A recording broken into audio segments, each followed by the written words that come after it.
사도행전 6장 1절부터 7절까지 우리 같이 읽도록 하겠습니다.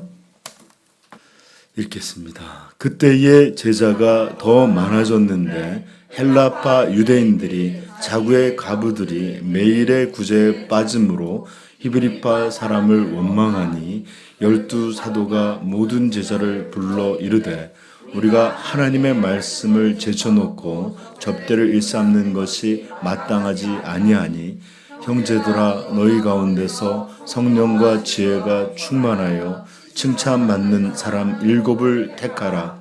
우리가 이 일을 그들에게 맡기고 그는 오로지 기도하는 일과 말씀 사역에 힘쓰리라 하니 온 무리가 이 말을 기뻐하여 믿음과 성령이 충만한 사람 세데반과 또 빌립과 브루노고와 니가노르와 디몬과 바메나와 유대교에 입교했던 안디오스 사람 니골라를 택하여 사도에게 세우니 사도들이 기도하고 그들에게 안수하니라.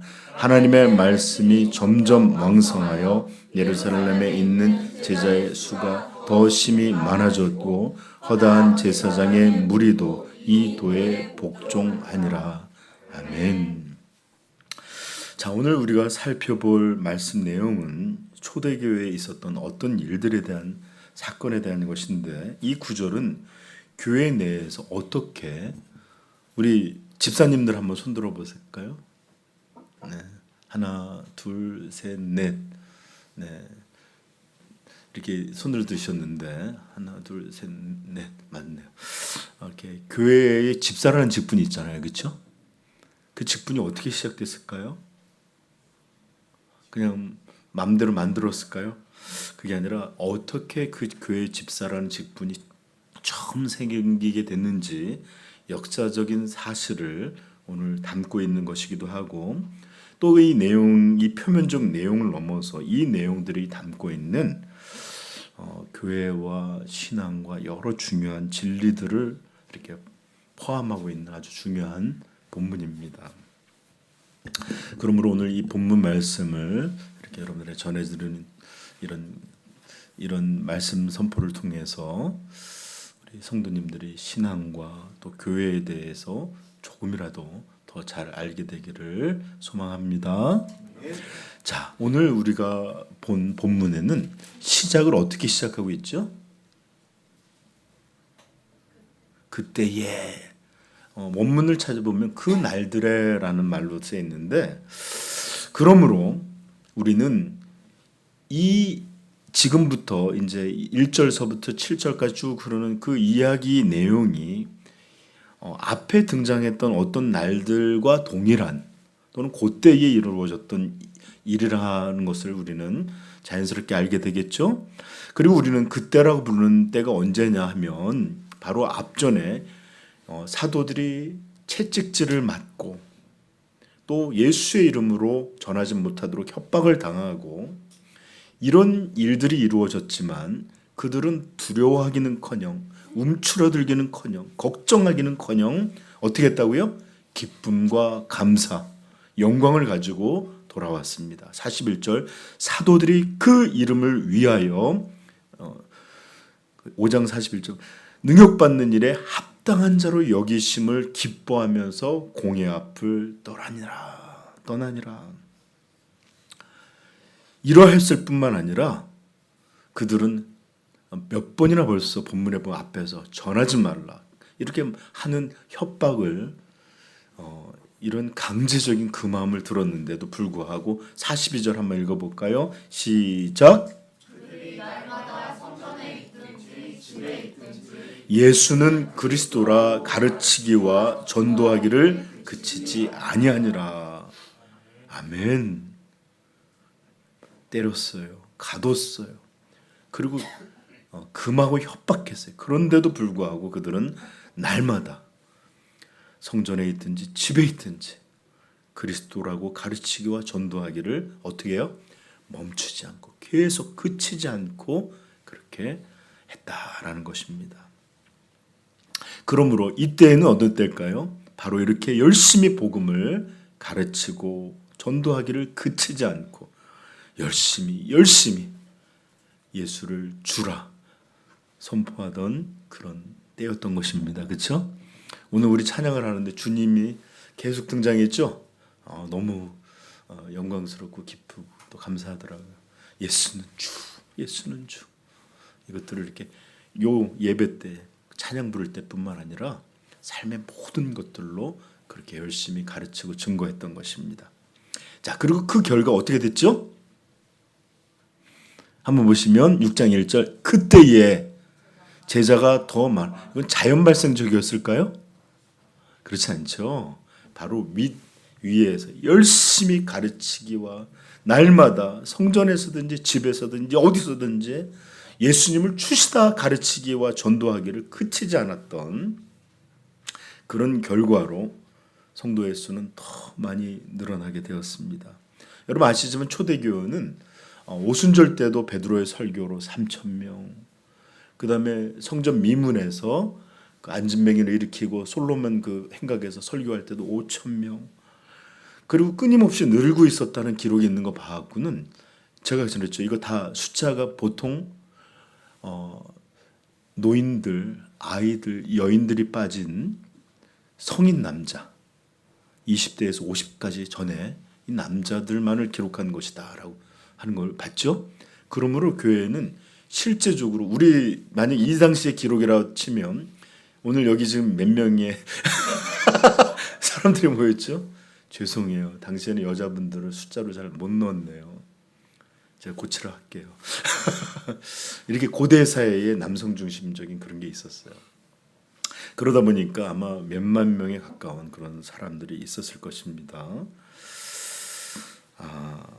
그런데 여기에 보시면 42절에 아까 읽었던 불같은 열심들로 더더욱 더 많은 숫자에 우리 현대교회처럼 믿음이 있는지 없는지 그저 구경꾼들로 가 있다기보다는 정말로 회심과 거듭남을 이렇게 체험한 이런 신자들의 수가 넘쳐나는 그런 결과가 이루어졌습니다. 그런데 여러분 그거 잘 아셔야 돼요. 성경은 언제나 우리에게 사람의 열심, 교회의 열심, 사도들의 열심, 재직들의 열심, 누구의 열심, 목회자의 열심 이런 것들로 교회가 성장하고 늘어나고 회심됐다라고 말한 적이 없어요. 그렇게 생각하는 것 자체를 혐오스럽게 생각합니다. 아무리 열심을 내어도 하나님의 우리 천지 창조할 때 보면 미켈란젤로 이렇게 손을 닿는 거 있죠. 흙으로 만든 것에 하나님의 호흡이 담겨질 때 생명이 이루어지는 것이지 잘 만들어진 조각품에 생명이 있는 것이 아니에요. 그러므로 하나님의 은혜가 없는 것은 없이는 절대로 어떤 참된 은혜를 만들 수 없습니다. 물론 열심히 우리가 노력해서 사람들을 팍팍 긁으면 사람들은 늘리게 할 수 있어요. 엄마 이번 주 제발 좀 나와야 돼. 우리 목사님 안 나오면 얼마나 뭐라 하는지 몰라 그러면서 막 그렇게 늘릴 수 있어요. 그러나 절대로 믿는 자는 우리 하나님의 은혜가 아니면 늘어날 수가 없어요. 은혜입니다. 오직 은혜의 결과입니다. 성경에 보면 종종 이렇게 불같은 열심을 가진 사람이 있었음에도 불구하고 하나님이 그들의 열매를 맛보지 못하게 하는 경우도 있었어요. 여러분 그 엘리야가 누군지 아시죠? 하나님만이 천지 만물을 바알이 아니라 하나님 여호와 하나님만이 천지 만물을 주관하시는 그런 하나님임을 보이고 싶어서 바알이 비를 내리는 게 아니라 하나님이 비를 주신다는 걸 알리기 위해서 비가 오지 않기를 구하니까 가뭄이 오고 또 비가 오기를 구하니까 또 비가 오게 하는 이런 놀라운 또 불을 내리기도 하는 그런 놀라운 사역자였지만 죄송하지만 그에게는 하나님이 이렇게 충만한 열매를 보게 하는 그런 일들을 보지 못하게 하셨습니다. 그래서 나만 홀로 남았습니다. 내가 열심히 특심이었더니 다 없고 나만 홀로 남았습니다. 그랬더니 하나님 뭐라 그랬죠? 바알에게 무릎 꿇지 않은 7천을 내가 남겨두었다 하는 것처럼 그는 보지 못했어요. 혼자만 남은 줄 알고 그렇게 허덕였어요. 그런가 하면 예레미야처럼 이스라엘을 위하여, 동족을 위하여, 그들의 심판받음을 위하여. 그의 메시지에는 정말 심판이 무서운 게 많아요.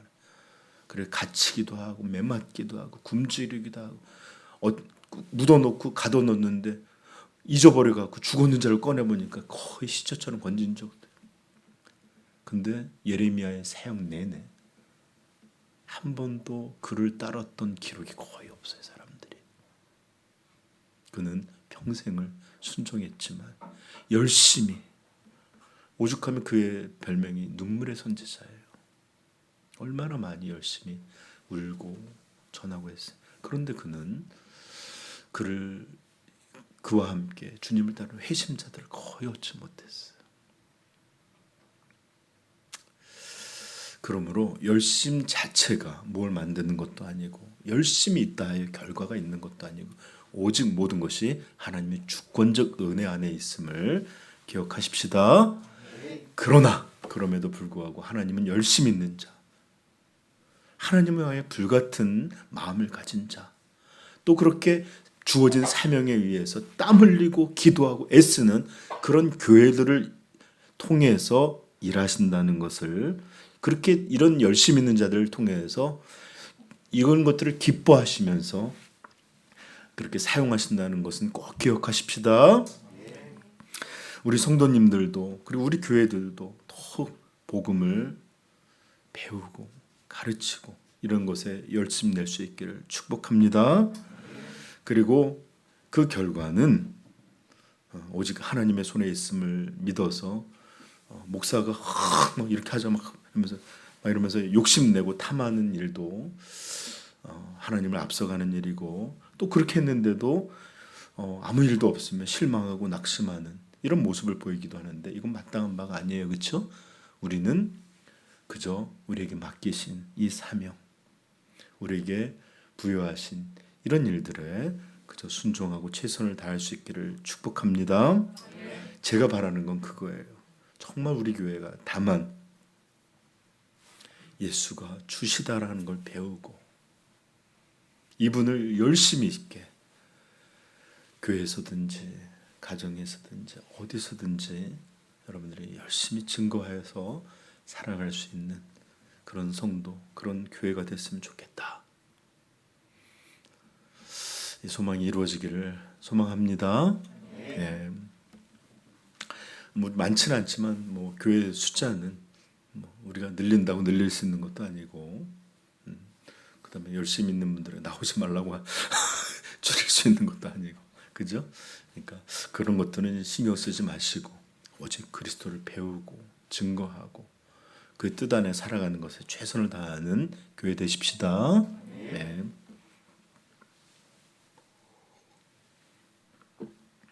이때 아멘 좀 하면 좋은데요. 이렇게 타이밍 좋을 때 알겠지? 중등부 맨날 연습하잖아 우리. 자, 그런데 이렇게 교회가 급격하게 성장하고 또 이런 신앙의 내용들에 열심을 내고 있었을 때 바로 교회 내부에서 어떤 문제가 삐걱하고 발생했습니다. 그것은 오늘 그 내용을 보면 헬라파 유대인들, 누군지는 모르지만 유대인들이 어떤 그룹이 있었어요. 자기의 과부들이 매일의 구주에 빠짐으로 히브리파 사람을 원망하니, 즉 헬라파 사람들이 자기에게 속해 있는 그룹 속에 있는 과부들이 어떤 일에서 빠져버리게 된 거예요. 그래서 이것에도 원망했다라는 얘기인데, 이것에 대해서 구체적으로 정보를 좀 알 필요가 있는데, 자, 우리는 철제 초대교회 안에도 이런 헬라파 사람이라고 부르는 사람들과 히브리파 사람들이라고 부르는 이런 두 개의 구성원 그룹이 있다라는 정보를 알게 되겠죠? 그리고 이 문제는 고린도 1장에서 나는 바울에게로, 나는 뭐 베드로에게로, 나는 누구에게로 이렇게 분당해서 서로 싸우고 미워하고 나뉘어졌던 거하고는 좀 다른 문제예요. 이것과는 좀 차이가 있습니다. 여러분, 교회에는 예를 들어서 우리 중등부 하면 이렇게 우리 교회의 직분자들의 자녀로 와 있고, 네. 또 누구 하면 이렇게 누구의 전도로 와 있고 하는 것처럼 자연스럽게 배경을 가질 수 있는 일이 있어요. 이것은 잘못도 아니고 어쩔 수 없는 그런 사실입니다. 다만 문제는 이런 배경들이 아니고 교회에서 예수 그리스도라는 이 복음 안에서 교회가 온전히 형제 자매로 하나 되지 못하고 오히려 복음보다 자신들의 출신, 자신들의 따름, 자신들의 어떤 것들을 더 중요시 여겨서 서로 미워하고 분쟁하고 다투게 되는 일. 이게 문제예요. 그래서 바울은 어떻게 너희가 그리스도의 몸을 갈라내고 나뉘었느냐 책망하기도 합니다. 그렇죠? 자, 그러므로 어떤 출신들이 있었다라는 것은 사실 문제가 안 돼요. 그런데 이런 것들이 어떤 일이 문제가 됐는지는 좀 살펴봐야 되는데 예루살렘 교회에는 당시 예루살렘이라고 하는 본토 원래부터 거기서 살고 있었던 히브리파 사람들을 부르는 아람어를 쓰고 거기에 정착해서 살던 유대인들이 있었고 또 헬라파 사람들은 어떤 거냐면 디아스포라라고 부르는 말이 있는데 흩어진이라는 뜻이에요. 즉 이스라엘이 어렵고 박해를 받고 하다 보니까 흩어진 사람들이 있었어요. 여러분 지금도 각 민족마다 흩어진 사람들이 있을까요, 없을까요? 있겠죠. 우리나라에도 일본 사람들이 영주권자로 있고 중국 사람도 있고 미국 사람도 있고 그런데 각 민족마다 흩어진 사람들의 비율을 따져보면 숫자로는 중국 사람이 넘버원이에요. 그리고 인도가 앞지르려고 하고 있지만 흩어진 사람이 그냥 절대적인 숫자는 인구가 많은 사람이 많지만 그 사람들의 본토에 살고 있는 전체 인원의 비율로 따져서 흩어진 사람을 따지자면 세계 최고가 어딘지 아십니까? 우리나라예요. 비율적으로. 일제시대를 겪으면서 만주로, 북한도로 또 어디로 흩어졌다가 카자흐스탄으로 여기로 또 스탈린의 이주 정책에 흩어지고 많은 사람들이 하와이에 사탕수수 밭으로 끌려가고 이렇게 해서 전 세계의 코리안 디아스포라라고 부르는 이 사람들의 비율이 가장 높은 사람들 중에 하나랍니다. 그런데 전에도 얘기했지만 인도 사람들은 죽을 때가 되면 어디로 가죠? 그 똥물 옆에서 이렇게 겐지스강이라고 하는 거기 와서 죽어야 되지만 그 이렇게 여신의 인도를 따라서 이렇게 사후를 가는데 아무튼 이 흩어진 많은 사람들 중에는 이제 이스라엘로 돌아와서 정착한 우리말로 하면 이제 제가 한번 그 몇 년 전인데 캐나다 대사관을 갔는데 깜짝 놀랐어요. 예전에 대사관 활동은 한국 사람들이 캐나다에 비자를 받든지 캐나다에 나가는 걸 돕는 일이었는데 오히려 역이민이라고 그래서 한국 사회가 잘 살고 또 한국 사회가 이렇게 경제적으로나 의료적으로나 안정이 되다 보니까 역이민 그렇게 떠났던 사람들이 다시 돌아오는 것들에 대한 창구가 따로 있었어요. 그런 것처럼 이렇게 다시 돌아온 사람들이 바로 누구냐? 우리 재미교포, 뭐 아니면 뭐 어디 교포 이런 것처럼 돌아온 이 이스라엘 교포들이 많이 있었는데 이런 사람들을 헬라파, 즉 이스라엘 사람들은 모든 것들을 그러니까 자기 사람들이 아니면 전부 이방인이에요. 그걸 그냥 헬라파라고 불렀어요. 이방인은 이방 지역에 살던 사람들이 모여서 이 예루살렘 교회에 꽤 많은 무리들이 있었습니다. 한번 생각해 보시면 알겠지만 오순절에 어떻게 우리가 각 나라의 이야기 언어로 듣느냐 하면서 그때 회심한 사람들 중에 꽤 많았겠죠. 그러므로 조금 설명이 길었지만 예루살렘 교회에는 본토에 살던 히브리파 사람들과 헬라파 사람들이 있었는데 교회는 옛 유대교의 전통을 따라서 구제하는 일에 이 유대교에서는 신앙의 요소 중에 구제하는 게 아주 중요한 요소였어요. 그런 것처럼 교회도 그랬는데 먼저로 아주 가난한 빈민들과 그 특별히 과부들에 의해 가부들을 구제하는 일이 굉장히 중요했는데 아까 우리가 봤죠. 남자들은 숫자에 포함되는데 여자들은 숫자에도 포함이 안 되죠. 그런 것처럼 남성 우월주의, 남성 중심주의 사회였기에 남편을 먼저 보낸 과부들이 따로 독립적인 사회생활을 하면서 경제활동을 한다 하는 것은 거의 불가능했습니다. 그러하기에 그들의 생존을 위해서 거의 유일한 방법은 성장한 자녀들이 있어서 어미를 돌보든지 또는 일가 친척이 어느 정도 좀 모아서 그를 돕든지 하는 방법이었는데 이것도 여의치 않았던 사람들은 이렇게 교회나 이런 것들로 구제를 살아갈 수밖에 없었습니다. 그래서 이것을 매일의 구제, 매일매일 음식을 제공받고 살 수 있는 그런 구제라 부른 것이에요. 근데 한번 생각해 보십시다. 저도 올해 캐나다에서 생활했다 그랬죠. 그러다 보니까 교회를 개척할 때 제가 만약에 여기서 계속 사역을 했으면 제가 어느 교회에 있든지 어디를 다녔든지 다 이렇게 그 만났던 가르쳤던 친구들이 있고 또 그렇게 더 모일 수 있는 기회가 있고 또 저가 교제하던 사람들이 있었을 것인데 동기들도 제가 한 20년 정도를 뚝 외국에 살다 보니까 오히려 저하고 친했던 사람은 한국에도 있을까요? 거기 있을까요? 예, 거기서 같이 공부하고 거기서 같이 싸우기도 하고 고민도 했던 그런 거기 사람들이 더 많고 아마 거기서 개척했으면 더 많은 사람들이 쉽게 목사님 거기 개척했대 올 수도 있었을 거예요. 동일하게 헬라파 사람들이 들어왔는데 유대파 사람들은 그런 일가친척을 도울 수도 있고 그렇지만 이 사람들은 그런 뭐랄까 삶의 인프라가 덜 갖춰져 있었겠죠. 그러므로 더 절실히 도움을 필요했을 것입니다. 그런데 오히려 이런 사람들이 매일의 구제, 그러니까 삶의 여건의 문제가 아니라 생존의 문제에 있는 이런 구제에 자꾸 빠지게 됐던 거예요. 아마 의도적이거나 고의로 일어난 일은 아니었을 것입니다.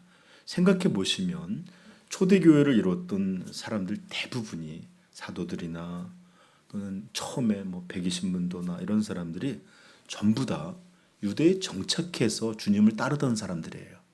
원래 사람들이에요, 거기. 그러다 보니까 예를 들어서 아무래도 어느 누구 가부가 어렵대요 하는 이야기들이 훨씬 더 빨리 전달됐을 거 아니에요, 그렇죠? 그러다 보니까 의도치는 않았지만 더 도움이 필요한 사람에게 덜 도움이 가면서 그 양반 오늘도 굶었대. 또는 그 할머니 벌써 3일째 제대로 못 받고 있어. 왜 어디 아프시오? 물어봤는데 아니 제대로 구제를 못 받았대. 이런 일들이 헬라파 사람들 가운데 점점 보면서 이게 도대체 왜 이런데? 하면서 막 웅성웅성하면서 원망이라고 하는 것이 등장하게 된 그런 배경이었어요. 자, 여러분 생각해 보시면 갈등이든지 불만, 원망이든지 사람이 많아지고 교회가 성장하면서 자연스럽게 생길 수 있잖아요, 그렇죠? 왜냐하면 교회가 체계를 갖춰지고 질서를 갖는 그런 시간보다 한 번에 우리 교회 예를 들어서 너무 감사하게 한 번에 1,000명씩 안 보내주시니 만약에 한 번 1,000명 왔다고 생각해봐요. 주일날 뭐 100명씩 앉아도 10번은 예배를 드려야 되잖아요. 그런 것처럼 막 혼란이 있고 막 끝나지도 않았는데 먼저 들어오는 사람이 있고 제가 예전에 한번 그 사랑의 교회라는 곳에 오카른 목사님 설교할 그 사역하시는 데 갔는데 난장판이에요. 뭐 막 예배 시간이 끝나면 막 이쪽 들어오는 사람, 이쪽으로 나가는 사람, 전철에서 막 밀고 가는 것처럼 사람이 많으니까 막 6부, 7부 막 이렇게 드리더라고요. 아무튼 이러니 자연적으로 그런 일이 생길 수 있을 것입니다. 생각해 보세요. 우리 교회만 해도 많지가 않지만 각자 뭐 불만스러운 게 많죠. 우리 교회는 다 좋은데 설교 시간이 길어부터 해서 뭐 아니면 뭐가 어때? 우리 중등부도 중등부가 따로 없고 목사님 설교 어려워 이렇게 할 수도 있고, 또 예를 들어서 어떤 것 하나하나가 다 마음에 만족스럽고 그저 모든 것이 다 이렇게 그런 마음을 있는 사람들은 아마 없을 거예요. 그렇죠? 그런데 말입니다. 사도들은 이렇게 헬라파 사람들의 과부 문제로 일어날 수 있는 이런 문제들을 그저 작은 문제나 또는 당연하게 교회가 성장하며 생길 수 있는 문제로 여기지 않았습니다. 그리고 이 문제를 크게 분명하게 볼 줄 알았고 이 문제에 적극적으로 이렇게 대응하기 시작하는데, 이 교회에서 원망이라는 문제가 목사님 사람 사랑하는데 다 그런 게 있죠. 절대 그렇지가 않아요. 여러분, 출애굽에서 이스라엘이 멸망하게 된 주요한 원인 중에 하나가 뭔지 압니까? 모세를 원망했고, 이 모세를 원망함이 하나님께서는 너를 원망한 게 아니라 나를 원망한 거다면서 이 원망이라고 하는 것이 이 이스라엘이 출애굽했던 많은 사람들이 멸망받았던 주요한 원인이었습니다. 이스라엘은 참 많이 원망했어요. 예를 들어서 먹을 게 없다 원망했고, 고기가 없다고 원망했고, 또 고기를 마음껏 주니까 또 한 가지 고기밖에 못 먹는다 원망했고, 또 사막에서 물이 없다고 원망했고, 하여튼간 다양하고 끊임없이 원망했어요. 여러분, 그리고 이런 자들을 하나님께서는 어떻게 하셨느냐? 민수기 11장 1절 찾지 마세요. 여호와께서 들으시기에 백성이 악한 말로 원망하며 여호와께 들으시고 진노하사 여호와의 불을 그들 중에 붙여서 진영 끝을 사르게 하시매. 이렇게 불로서 심판하시기도 하시고, 여러분 아시지만 이 출애굽했던 대부분의 사람이 죽고 그 가나안 땅을 정탐했을 때 20살 이하의 어린 사람들만 나중에 나이 든 사람 다 죽이시고 40년 동안 헤매게 하시고 젊은이들만 이 가나안에 들어가게 했는데, 그 이유가 뭔지 압니까? 민수기 14장 35절에 정확히 말했습니다. 그들이 악평하고 원망하며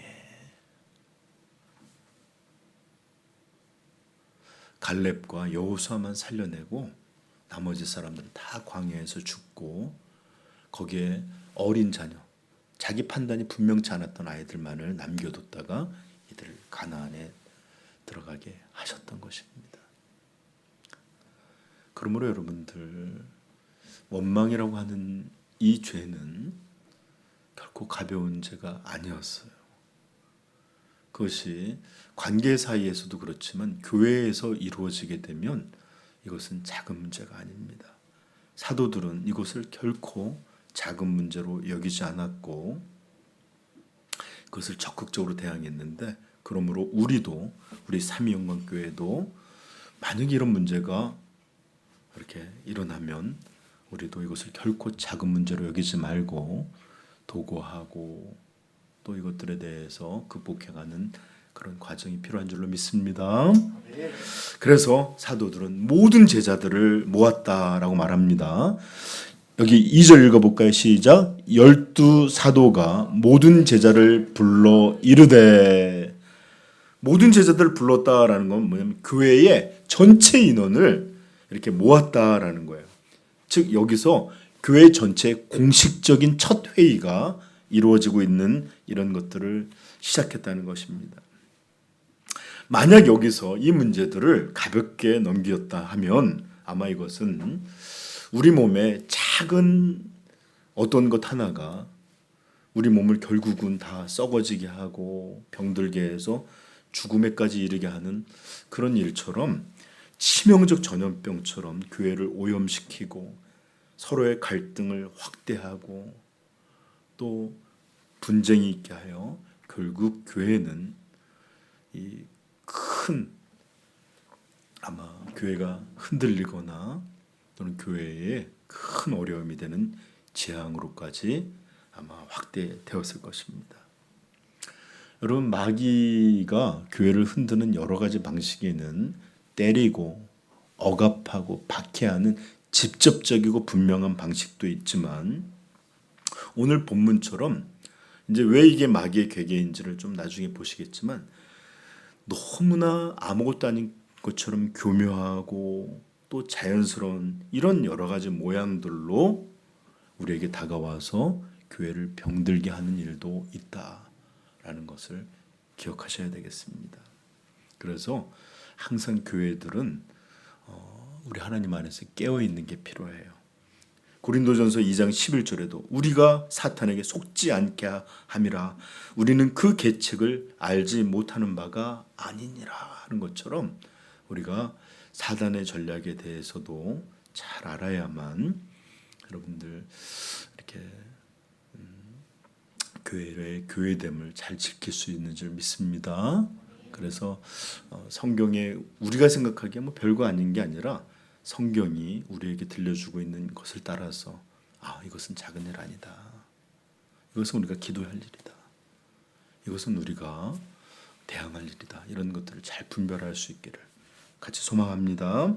자, 그래서 사도들은 이 회의를 모으고 두 가지 큰 제안을 하는데 먼저 여기 보시면 3절, 우리 2절부터 다시 한번 읽어볼까요? 시작. 12사도가 모든 사람들을 이르되 우리에게 하나님의 말씀을 제쳐놓고 절대를 일삼는 것이 마땅하지 아니하니.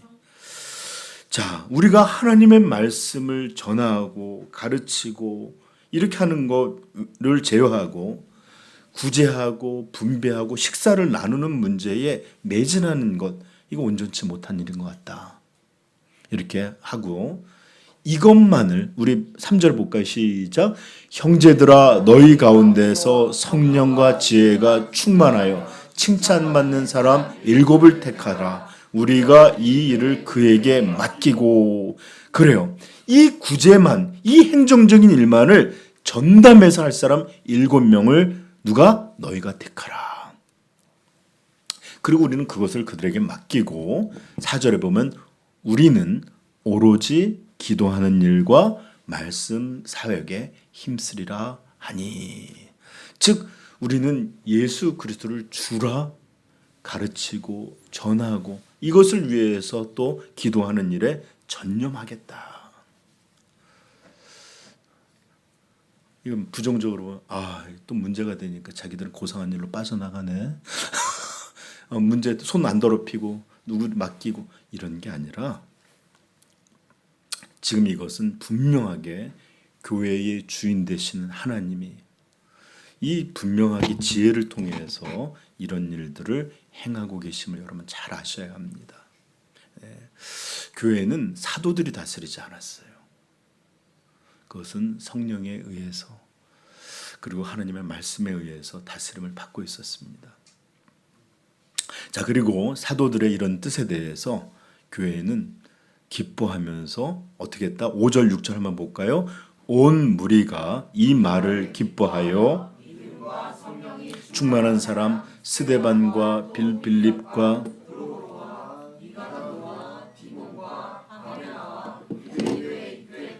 안디옥 사람 니골라를 택하여 사도들 앞에 세우니 사도들이 기도하고 그들에게 안수하니라. 아멘. 이렇게 이제 이런 일들만을 전담해서 이런 구제가 빠지는 일이나 또 원망이 되는 문제나 또는 누군가 소홀하게 되는 일들을 이렇게 돕도록 하고 사도들은 그들에게 맡기신 일에 이렇게 충성하게 되는 이런 일들을 하는데 그래서 그 결과가 어떻게 됐죠? 7절 시작.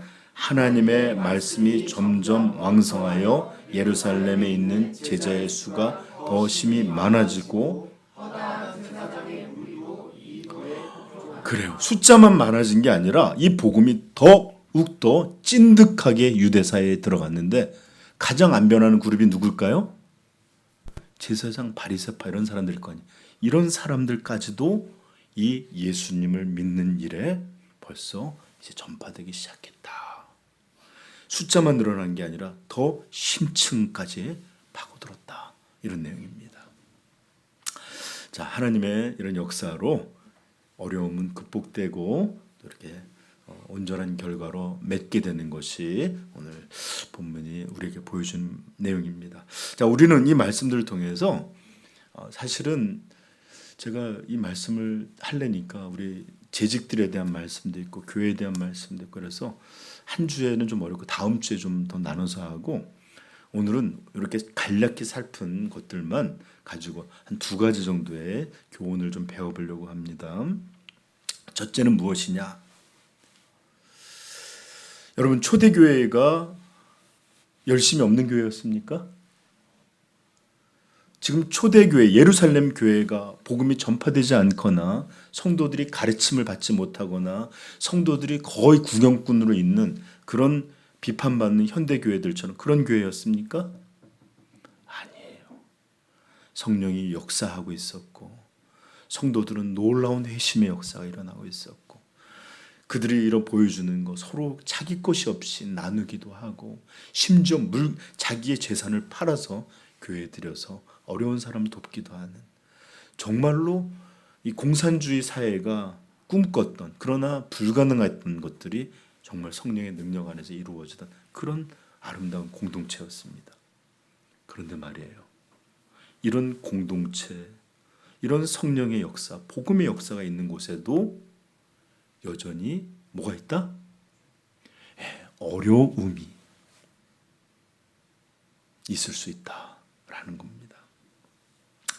이것은 여러분 지상의 모든 교회는 아무리 아름답고 건강하고 아무리 튼튼하다 할지라도 하나님의 나라가 새하늘과 새 땅이 이 땅에 임해서 죄가 완전히 사라지기 전까지는 여전히 그 허물들과 죄를 간직한 채로 살아가게 될 것입니다. 회심의 역사도 있습니다. 거룩해져 갑니다.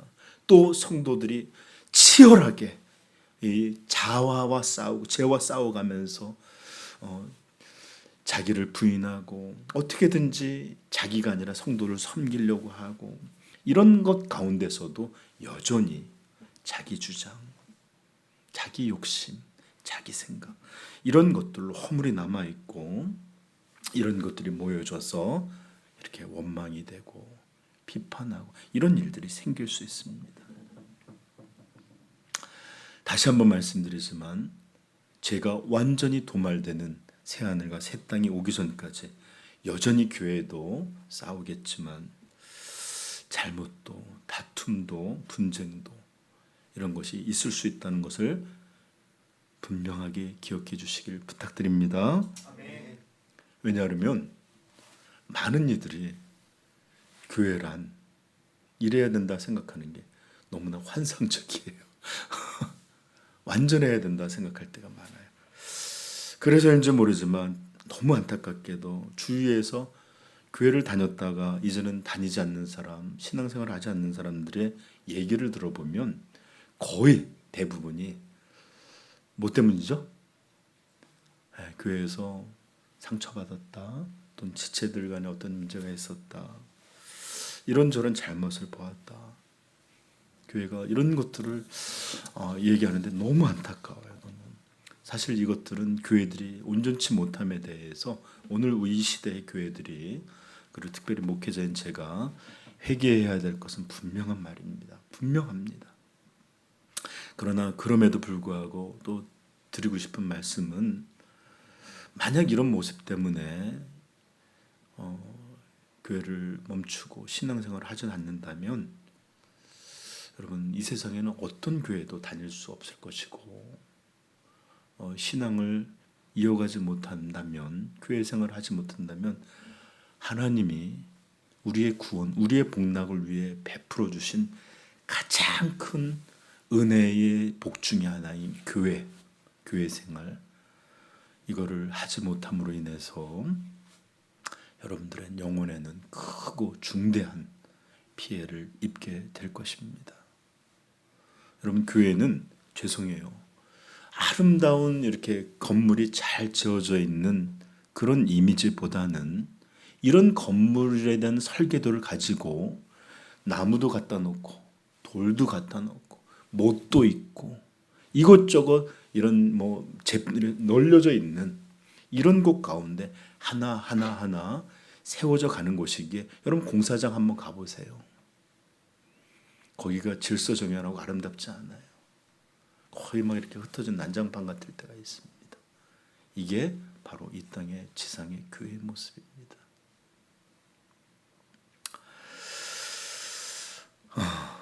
그러므로 좋은 교회란 어떤 교회냐?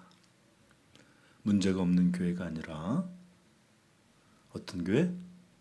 문제를 주의 은혜 안에서 주의 말씀 안에서 해결해 나가는 교회인 줄로 알게 되기를 축복합니다.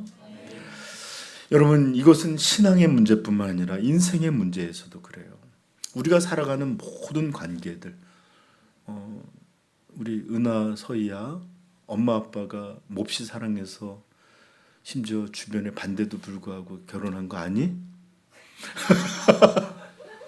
근데 한 번도 싸우는 걸 본 적이 없니? 그렇지 않죠. 이렇게 사랑해서 열렬히 했던 사람들조차도 갈등이 있고 관계에 어려움이 있고 다투고 또 그렇게 됩니다. 그러므로 좋은 관계란 싸움이 없는 관계, 다투지 않는 관계, 갈등이 전혀 없는 관계가 아니라 그것들을 풀어가고 그것들을 극복하고 그것들을 해결해 나갈 수 있는 관계가 바로 좋은 관계예요. 물론 아직 우리 젊은이들 중에는 한 번도 싸워본 적이 없는 분들이 있을 겁니다. 그게 근데 계속되지 않잖아요. 중요한 건 싸우지 않는 게 아니라 중요한 것은 지는 게 아니라 우리 축구할 때 하는 말 있잖아요. 포기하지 않는 마음인 것처럼 중요한 것은 다툼이 없는 게 아니라 이 다툼을 극복하고 풀어나가는 그런 길을 갖고 있는 것, 이게 중요한 것이에요. 물론 모두 바라죠. 갈등, 어려움 없으면 얼마나 좋겠습니까? 그런 건 만나지 않고 그런 일 없으면 얼마나 교회에도 제가 가끔가다 생각해 보면 교회가 우리 교회도 사람이 많지는 않지만 나름 문제가 있잖아요. 그래서 그 문제 막 또 기도 이제 좀 해결할 때 되면 이제 좀 온전히 가겠지 하면 전혀 생각지도 못한 데서 뭐가 또 불쑥 일어날 때가 있어요. 여러분, 세상 모든 것에는 어려움이 있습니다. 사랑한다는 건 이런 어려움들을 만나고 살아가는 일이에요. 만약에 이것을 피하여 살아가려고 한다면 여러분들 중에는 중독의 세계로 빠져드는 현실 도피자가 되거나 나는 자연이다처럼 아무도 없는 곳에 가서 살면 되겠지만 죄송해요. 그 아무도 없이 홀로 살아가는 그곳에서조차도 인생의 문제는 피할 수 없는 것이고 거기서도 그는 어려움을 만나게 될 것입니다. 그러므로 인생에 있어서 관계에 있어서 교회에 있어서 가장 중요한 문제는 이런 것들을 겪지 않으면 좋겠지만 겪을 수밖에 없기에 이것을 어떻게 풀어가느냐, 이게 지혜임을 깨닫게 되기를 축복합니다. 네. 자, 그렇다면 오늘 사도들은 이런 교회 문제를 어떻게 풀어갔을까요? 어떻게 극복하고 어떻게 헤쳐나갔을까요? 이렇게 등장한 교회의 어려움, 심지어 그것이 작지 않는 원망이라는 이 독소가 교회에서 불쑥 튀어나오게 됐을 때 이들이 이것을 해결한 방법은 없는 것처럼 외면하는 것도 아니었고 또 다른 어떤 방식을 갖는 것도 아니었고 그들이 이것들의 해결한 방법은 어떤 것이었을까요? 4절입니다. 시작. 우리는 오로지 기도하는 일과 말씀 사역에 힘쓰리라. 즉 하나님의 뜻에, 하나님의 부르심에 자신들의 맡긴 이 사명의 본질에 집중하는 것, 이것이 바로 그들이 해결하고자, 그들이 발견한 해결점이었습니다. 그들은 갈등이 아닌, 그들은 이런 어려운 문제 그 자체가 아닌 자신들의 사명에 집중했어요. 어떻게 하면 원망을 없애야 할 수 있지? 어떻게 해야 모든 사람을 만족시킬 수 있지? 어떻게 해야 이 갈등을 해결해서 자신들이 이렇게 사역하는 일에 이런 아름다움을 만들 수 있지?가 아니라, 이런 게 아니라 사명의 본질. 하나님이 왜 자신들을 이곳에 보내셨고 예수께서는 자신들에게 무엇을 맡기셨는지 이것에 집중했다는 것이에요. 만약에 이들이 이 문제를 해결하기 위해 더더욱 분배하는 것에 몰입하고 헬라파 사람들에게 만나서 계속해서 권면하고 그런 거 아니야 이렇게 설명, 이런 것들에 집중했다면 결국 이 원망의 문제는 그렇게 해결되지 않고 교회의 존재 이유인 예수 그리스도를 가르치고 전파하고 하는 일에서 초점이 놓여져서 자기들 간의 화목을 위한 이런 일들로 바뀌어지므로 교회의 교회됨은, 교회가 교회되게 하는 일은 크게 희석되는 이런 일이 일어났을 것입니다. 그리고 이것은 결국은 교회의 진정한 모습을 삼키고 결국에는 교회가 교회되지 못하는 일이 되었을 거예요. 이게 추측이라고요? 그렇지 않습니다. 여러분 구세군 교회 아세요? 크리스마스는 되면 어디서 등장했는지 모르지만 딸랑딸랑 하면서 하죠. 구세군, 원래는 구세군, 구원의 이 사람들이 셀베이션 아미예요. 구원의 군대들이에요. 이걸 만들었던 사람은 이 예수 그리스도의 복음을 전해서 구원받는 일에 이렇게 군대가 되자고 그래서 만든 거예요. 그런데 이런 사람들이 어느 순간 구제에 더 집중하다 보니까 이제는 그냥 매일 하는 일이 크리스마스 어디에 있는지도 몰라요. 구세군 교회 많이 봤어요, 여러분? 저기 광화문에 가면 구세군 회관이 있는데 저도 그런 데서 하나 봤어요. 그리고 겨울만 되면 갑자기 군대 옷을 입고 온 사람들이 딸랑딸랑하면 그런. 죄송하지만 거기는 더 이상 복음을 전하는 그런 주의 교회가 되기보다는 구제하는 단체 정도로 세력해버린 게 현실입니다. 만약에 사도들이 자신의 사명들에게 집중하지 못하고 그런 것에 빠져들었다면 우리는 역사 속에서 먼저 구세군을 봤을 것입니다. 성경 속에서. 그러나 너무나도 감사하게 그리스도께서 교회를 지켜주셔서 그들은 사명에 집중했고 예수 그리스도를 증거하고 가르치는 일에 전념하기로 결정했고 교회는 이것을 기뻐했습니다. 여러분, 이게 바로 사단의 괴계예요. 교회의 어려움, 갈등, 원망들, 불만들 이런 것들로 거기에 더 초점 맞추기 당면한 문제잖아요. 그렇죠? 직접 일어난 문제잖아요. 그런데 만약에 교회가 그들의 관심과 초점을 복음 전파라는 그리스도를 증거하는 일에서 돌려서 거기로 이렇게 쫙 빠져들었다. 어떻게 됐을까요? 이렇게 초점을 바꾸려는 한 교묘한 속임수. 이것이 바로 오늘 이 말씀의 본질입니다. 그러나 그들은 이럴 때 더욱 부르심에 집중했고 결국은 하나님의 말씀이 더욱 왕성하게 되는 그런 놀라운 은혜들을 경험하게 됩니다. 사랑하는 성도 여러분, 이것은 교회만의 일일까요? 여러분, 우리 성도들도 어려움이 있을 수 있습니다. 가정에 갈등이 있을 수 있고 경제적인 위기도, 관계도 수많은 이런 일이 있을 때가 있어요. 그렇다고 어떻게 해야 될까요? 본질에 집중하는 것입니다.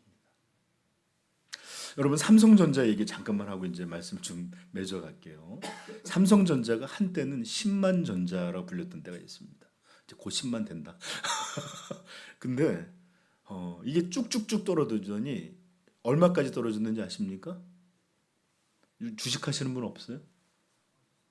5만 전자까지 떨어진 적이 있어요. 제가 왜 그때 안 샀는지 후회를 지금. 차를 살 게 아니라 그걸 샀어요. 농담이고. 지금 다시 이렇게 올랐잖아요. 2배가량. 근데 5만 전자로 꼬꾸라지면 굴욕을 걷기도 했는데 그런 이유 중에 하나가 원가 절감한다고 그랬고 경영진을 재무 기술자 중심이 아니라 재무 담당자를 놓고 그 과정에서 수많은 삼성전자를 이루었던 연구자들, 기술자들이 많이 해고되기도 하고 빠져나가기도 했습니다. 지금 HBM이라고 하는 게 있는데 그거 원래 삼성에 있던 많은 기술자들이 그 SK로 넘어갔다고 하기로 하더라고요. 중국에 있는 기술 삼성에서 많이 갔습니다. 아무튼 그런데 지금 다시 삼성이 다시 주가가 오르고 있는데 그리고 막 좋은 소식들이 막 들려지고 있어요.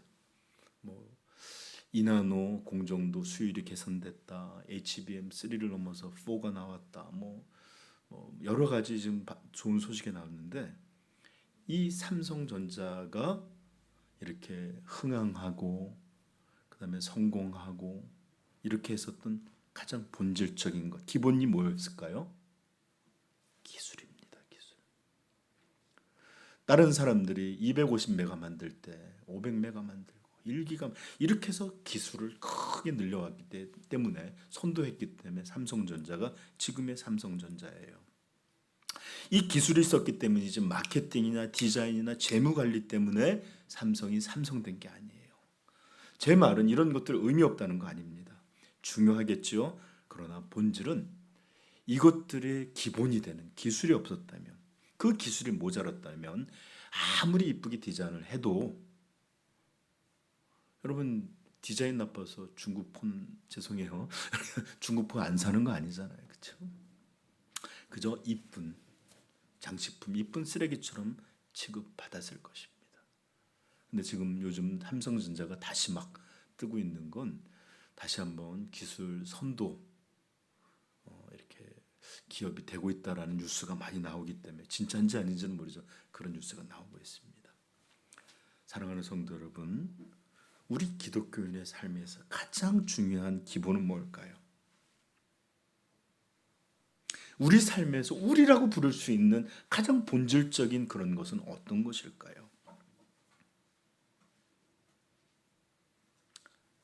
잘 들으세요. 여러분 혹시 삶이 흔들리든지 관계가 어렵든지 또는 무슨 어려움이든지 우리의 본질은 뭘까요? 예배의 자리가 우리의 기본입니다. 이것이 우리의 본질이에요. 성도는 무엇보다 예배하는 자입니다. 이렇게 사도들처럼 복음 전파하고 사역 이런 건 몰라도 돼요. 아직은. 그러나 예배의 자리가 성도의 본질적인 자리임을 우리가 우리 되는 자리임을 기억하시길 축복합니다. 여러분 교회가 아무리 성도가 많고 화목하고 잘 먹고 잘 꾸미고 예배가 이루어지지 않는 교회 아니에요. 또한 예배의 자리뿐만 아니라 기도의 자리가 우리의 본질적인 자리입니다. 바빠도 말씀을 꺼내놓고 그것을 읽으면서 하나님의 뜻을 구하는 그 자리가 바로 우리 성도의 가장 중요한 기본이요 중심 자리임을 꼭 기억하십시오. 여러분 교회는 다른 것이 아닙니다. 신앙의 중심, 우리가 집중해야 될 믿음의 본질 이런 것들에 집중하는 교회, 그런 교회가 하나님의 교회인 것이지 사람들에게 인기 있고 받아들여지는 그런 모습으로만 존재하는 것이 아님을 기억할 수 있기를 부탁드립니다. 우리가 이렇게 우리를 우리 되게 하는 성도를 성도 되게 하는 이런 인생의 그 중심에 집중하고 그것에 초점 맞추고 그것을 따라 살게 될 때 여러분들은 여러분들이 생각했던 것보다 훨씬 영광스럽고 여러분들이 바랬던 것보다 훨씬 아름답고 여러분들이 소망했던 그것보다 훨씬 행복한 그런 날들을 얻게 될 것입니다. 아멘. 만약에 여러분 지금 여러분 걸어가는 그 길이 힘겹고 어렵습니까? 갈등이 있고 고민이 있습니까? 갑자기 어디서 푹 튀어나오던 인생의 문제들을 만났습니까? 오늘 사도들이 하는 말씀, 우리는 오로지 기도하는 일과 말씀 사역에 힘쓰리라 하는 것 같이 사도들의 본을 따라 더욱 하나님의 이런 부르심에 온전히 집중하고 순종하여 살아갈 수 있기를 축복합니다. 여러분, 그리고 우리 교회도요, 어려움이 올 수도 있고 갈등이 있을 수도 있고 서로가 서로에게 원망하고 하는 때도 분명히 있을 것입니다. 이럴 때 우리가 어떻게 해야 될까요? 제가 예전에 선배의 어떤 말을 봤는데 이렇게 갈등이 있었는데 어떻게 해야 될지 몰라서 기도하다가 그래, 교회 간두는 아니더라도 복음만 전하자. 그래, 복음을 전했대요. 정말 아주 한 번도 그렇게 강한 어조로 전한 적이 없는데 그렇게 복음을 전했다. 그랬더니 웬걸 성도들이 회개하기 시작하는데 자기가 그렇게 어렵게 오래 끌고 왔던 어려움들이 녹아지기 시작하더라. 여러분, 그렇습니다. 우리도 이런 어려움을 만날 때 어떻게 해야 될까요? 그리스도의 복음에 이것을 가르치고 전파하고 배우는 이 본질적인 일에 우리 사도들이 그렇게 헌신했던 것처럼 집중하는 교회 되시기를 소망합니다. 이럴 때 성령의 역사가 복음을 통해 임하시고 교회는 교회되고 성도는 성도되며 하나님께 참된 영광을 돌리는 그런 교회로, 성도로, 가정으로 우리 하나님 앞에 드러나게 될 것입니다. 기도하겠습니다.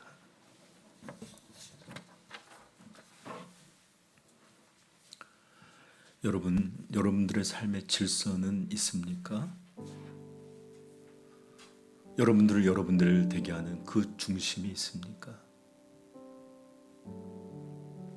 교회도 오고 예배도 드리고 하지만 여러분으로 만드는 그 본질적인 중심, 그것이 여러분들 마음에 분명히 있기를 축복합니다.